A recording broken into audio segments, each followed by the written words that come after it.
À quoi YouTube, à quoi Facebook, je suis coach Aya, je suis coach spirituel. Je me spécialise dans tout ce qui est amélioration des pensées et des émotions. Aujourd'hui, je vais vous parler un peu de ce que je fais en tant que coach spirituel. Après quelques années en fait de pratique, d'expérience, après avoir eu à travailler avec certaines personnes, après avoir même, puisque je me forme aussi, après avoir cherché vraiment à être formée, à comprendre ce que je fais, comment est-ce que je peux faire pour améliorer ce que je fais et tout, je me rends compte que ce dont nous avons tous besoin lorsque nous sommes dans cette quête spirituelle, dans cette quête de développement spirituel, ce dont nous avons besoin, c'est de pouvoir exprimer ce que nous avons au plus profond de nous-mêmes. C'est de pouvoir exprimer en fait nos émotions, exprimer nos ressentis. C'est un peu comme si nous avons envie de comprendre pourquoi est-ce que nous agissons de cette manière ou pourquoi notre vie est comme ça. Vraiment, nous cherchons à comprendre. Et dans la quête de la compréhension, euh, c'est cette quête-là qui nous envoie vers ce qu'on appelle aujourd'hui le spirituel. Je suis spirituel parce qu'en fait, on est en quête de quelque chose. On veut comprendre quelque chose, donc on est en train de se chercher. Et dans cette recherche-là, on va vers le spirituel et on se dit que dans le spirituel, nous allons pouvoir avoir des réponses. Ce que j'ai eu à voir dans tous les différents groupes spirituels où je suis partie, c'est beaucoup de techniques, beaucoup de gestes, beaucoup de méditation. Il y a différentes pratiques qui sont faites. Mais je regardais et je me suis dit qu'il n'y a pas assez d'échanges. C'est-à-dire que l'on ne permet pas à ceux qui participent à ces activités de spiritualité, là, si ce sont des ateliers, comment je dois appeler, mais il n'y a pas assez d'échanges. Échange par échange, qu'est-ce que je veux dire? Je veux dire qu'on ne permet pas aux participants d'exprimer ce qu'ils ont en eux. Nous tous, nous avons besoin de parler. Nous tous, nous avons besoin de pouvoir sortir ce qu'il y a au plus profond de nous-mêmes. Nous tous, nous avons besoin d'être acceptés, acceptés par l'autre, d'être compris par l'autre. Parce que nous avons tous quelque chose en nous que l'on veut partager et que l'on n'arrive peut-être pas à partager, et c'est ça qui fait notre frustration. Nous tous, nous avons des situations difficiles que nous vivons et en fait, on a envie de parler à quelqu'un, on a envie de pouvoir exprimer cette situation, dégager cette situation-là à une personne ou à des gens qui vont nous écouter sans jugement, d'accord? Et c'est dans ce sens-là, en fait, que lorsque j'allais dans tous dans tous ces groupes spirituels où j'apprenais différentes techniques, différentes manières, j'apprenais beaucoup de choses, vraiment, j'emmagasinais beaucoup de connaissances. J'étais assise là et il y a des moments où on avait la parole, il y a des moments où on pouvait parler. Et lorsque l'on parlait, je ressentais dans tout un chacun comme une force dans la voix. Il y avait vraiment une grande force dans la voix. La force pouvait être une forte colère. D'accord? Une forte colère. Il y en a d'autres, la force pouvait être une forte tristesse.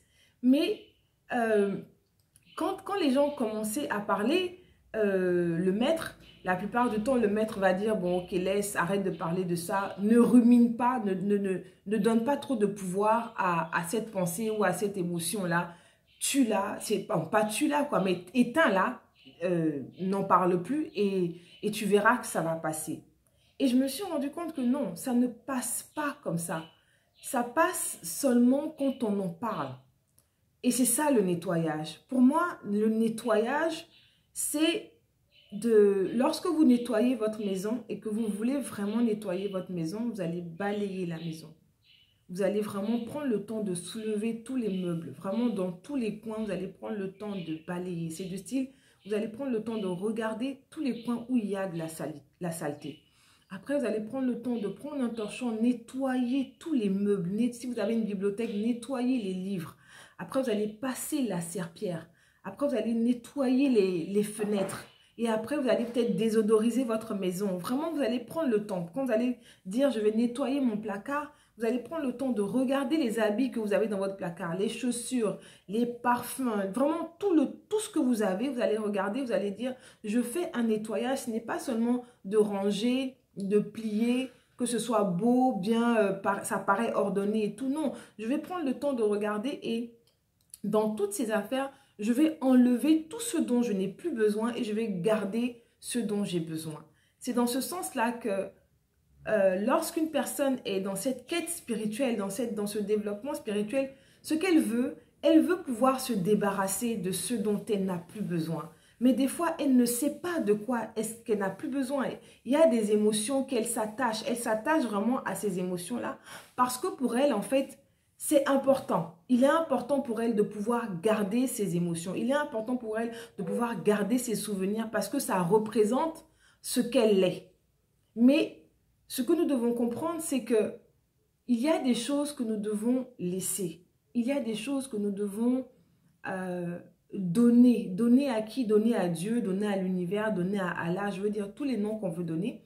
Il y a des choses que nous devons donner pour pouvoir découvrir. Non seulement pas avant de découvrir même. Il y a des choses que nous devons donner pour pouvoir créer de l'espace. D'accord? Créer de l'espace en nous pour recevoir quelque chose de nouveau. Et ce quelque chose de nouveau-là va nous permettre de grandir spirituellement, de découvrir quelque chose de nouveau à propos de nous. Et il est difficile pour différentes personnes de le faire. Ce n'est pas tout le monde qui le fait de façon facile. Donc, en tant que coach spirituel, pour revenir un peu à mon histoire, lorsque je partais dans ces différents centres et tout, je me suis rendu compte, comme je disais, qu'on ne parlait pas assez, on ne permettait pas aux participants de vraiment exprimer ce que le participant il a vraiment en lui. Pourquoi est-ce que je suis assis là? Je suis venu ici pour une raison. C'est vrai que nous sommes peut-être plusieurs, mais j'aimerais pouvoir dire la raison pour laquelle je suis venu.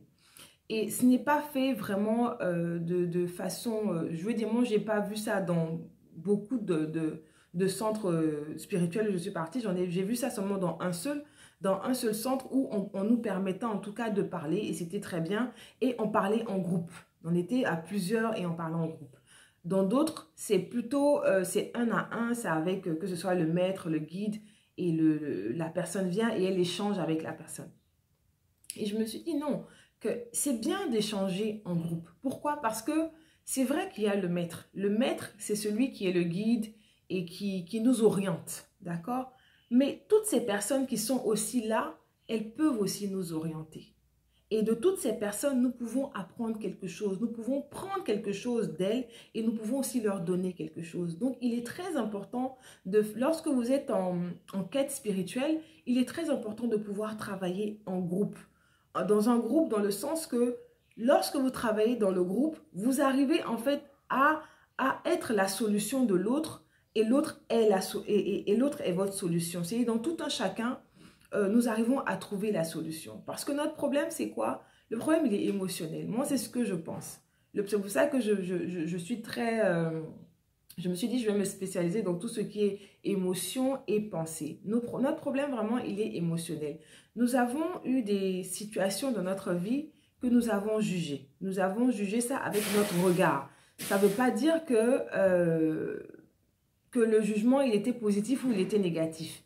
Mais nous avons eu à juger certaines situations avec notre regard. Je veux dire, par exemple, pour une personne qui a grandi dans un environnement où c'était difficile, avec des parents qui étaient absents, son regard il va être un peu sur la famille, ça va être un regard qui va être un peu noir, d'accord? Et donc, cette personne-là, elle va grandir avec un certain manque à l'intérieur, un manque d'amour, un manque d'affection. Ce manque d'affection, ce manque d'amour va se matérialiser d'une autre façon. Je veux dire un manque de confiance, donc ce qui fait que peut-être que dans son travail, on va avoir un peu de...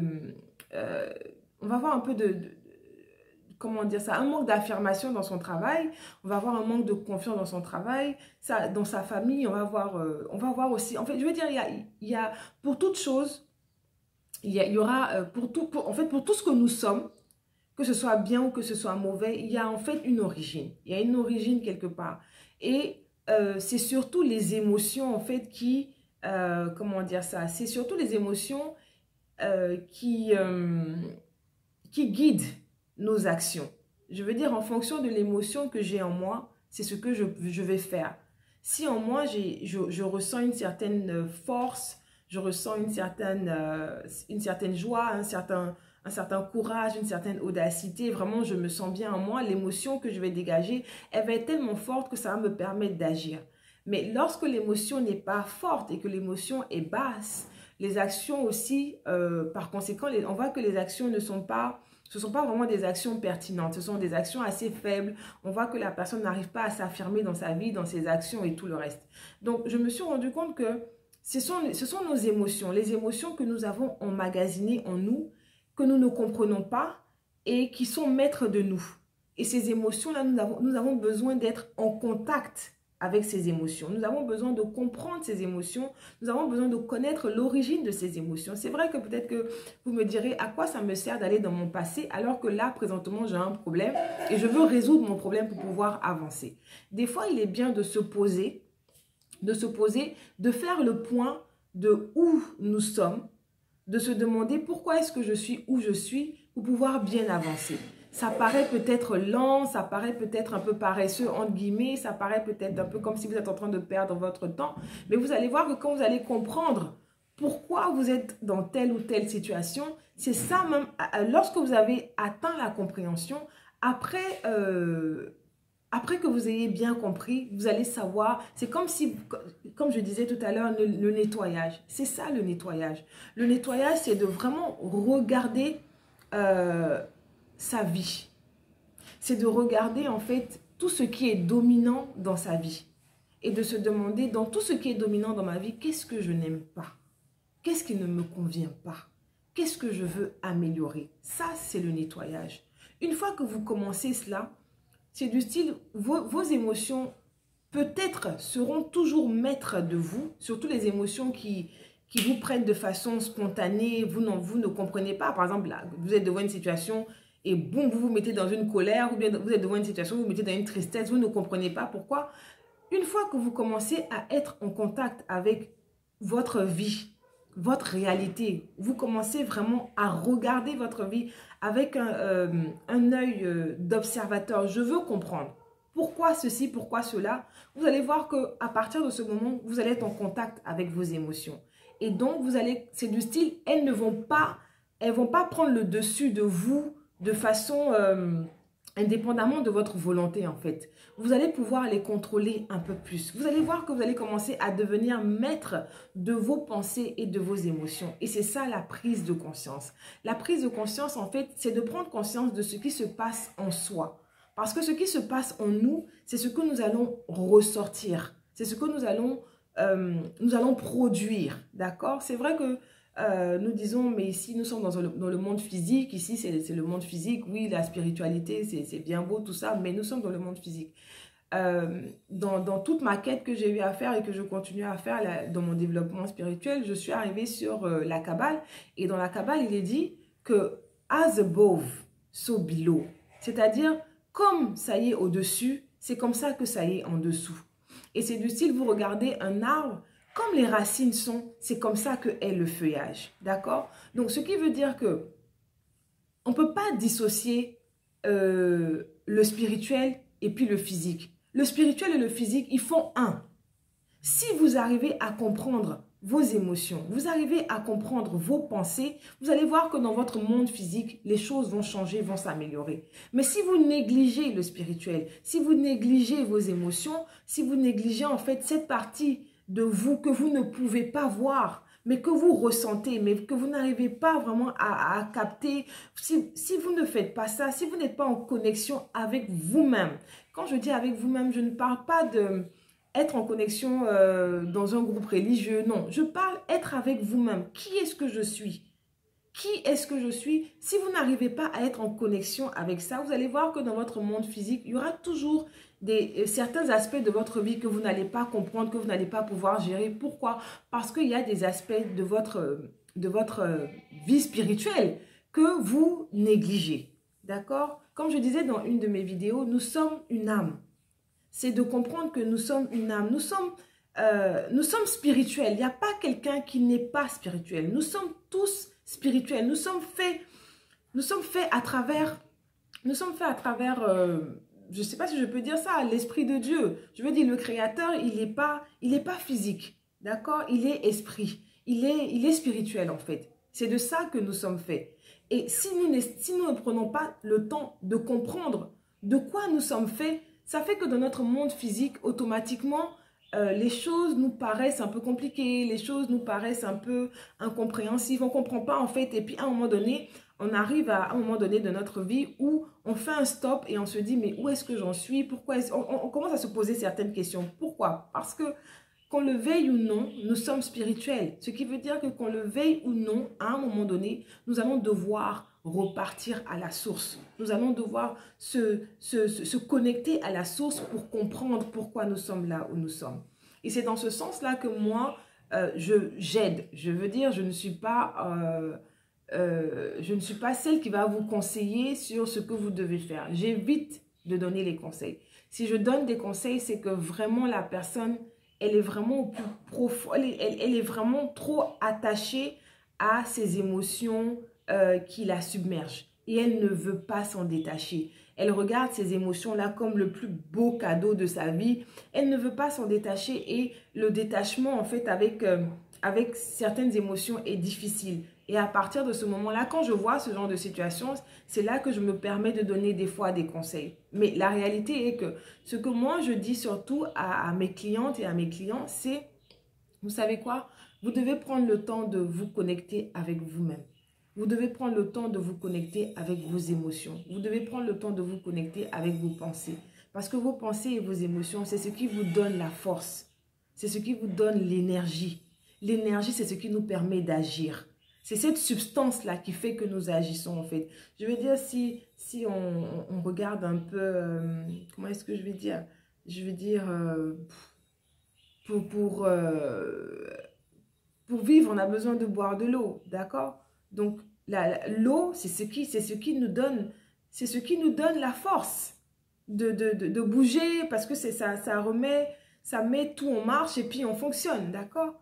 C'est la même chose avec les pensées et les émotions. Les pensées et les émotions, c'est comme l'eau pour notre corps éthérique, le corps invisible que l'on ne voit pas. Il a besoin que la pensée et l'émotion, il a besoin de la pensée et de l'émotion parce qu'il se nourrit de ça en fait. D'accord? Donc, si la pensée et l'émotion, elle n'est pas bonne, ça fait que notre corps invisible, notre corps éthérique aussi, perd de sa substance, perd de sa force. D'accord? Il y a une certaine force qui est en nous. Cette force-là, elle se nourrit de tout ce qui est pur, de tout ce qui est bon. Si nous ne sommes pas purs, si nous n'avons pas en fait, comment dire ça, si en nous il n'y a pas, si en nous il y a beaucoup plus de négatif que de positif, il y a beaucoup plus d'anxiété, de colère, d'intolérance, de jalousie. Je veux dire, imaginez tout ce que je viens de vous dire. Excusez-moi. Imaginez tout ce que je viens de vous dire. Colère, intolérance, jalousie, rancune. Imaginez une personne comme ça. Elle ne peut pas être heureuse. Elle ne peut pas être épanouie. Ce n'est pas possible. Vous comprenez? Donc, ce que nous avons en nous, c'est ce qui fait c'est ce qui fait notre réalité. Ce que nous avons en nous, c'est ça qui fait notre réalité. Donc, en nous, nous devons apprendre à nourrir de bonnes pensées. En nous, nous devons apprendre à nourrir de bonnes émotions. Mais ce n'est pas facile de le faire parce que nous avons vécu certaines situations qui font que nous avons un attachement. Nous avons ces émotions-là qui sont en nous, qui font que nous avons une certaine colère que nous n'arrivons pas à laisser, nous n'arrivons pas à pardonner. Et c'est ça qui est en nous et qui nous rumine. Et c'est dans ce sens-là qu'il faut pouvoir se dégager. Il faut pouvoir dire qu'est-ce qu'il y a en moi qui me fatigue. Qu'est-ce qu'il y a en moi qui me rumine, qui pompe mon énergie, qui pompe ma force, qui me permet, qui m'empêche de voir la beauté de ce monde, qui m'empêche de voir la beauté de ma vie, la beauté dans la vie des autres, la bonté des autres, la bonté qu'il y a en moi-même. Donc tout ça, en fait, c'est très important de faire le nettoyage de ses pensées, nettoyage de ses émotions. Il est très important, quand je parlais du placard et tout, il est important pour être équilibré, il est important de nettoyer son environnement. L'environnement dans lequel vous vivez, il doit être propre. Si votre environnement n'est pas propre, n'est pas sain, attends, ça reflète exactement ce que vous êtes à l'intérieur. Si vous regardez autour de vous que ce n'est pas propre, que ce n'est pas sain, c'est parce qu'au plus profond de vous-même, il y a un malaise, il y a un mal-être.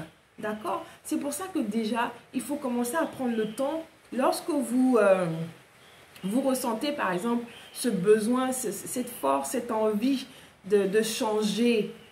Prenez, vous vous posez, vous dites ok, j'ai envie de changer ma vie, j'ai des questions qui se réveillent en moi. Ce que je vais faire, je vais nettoyer mon environnement. Vous nettoyez vraiment votre environnement.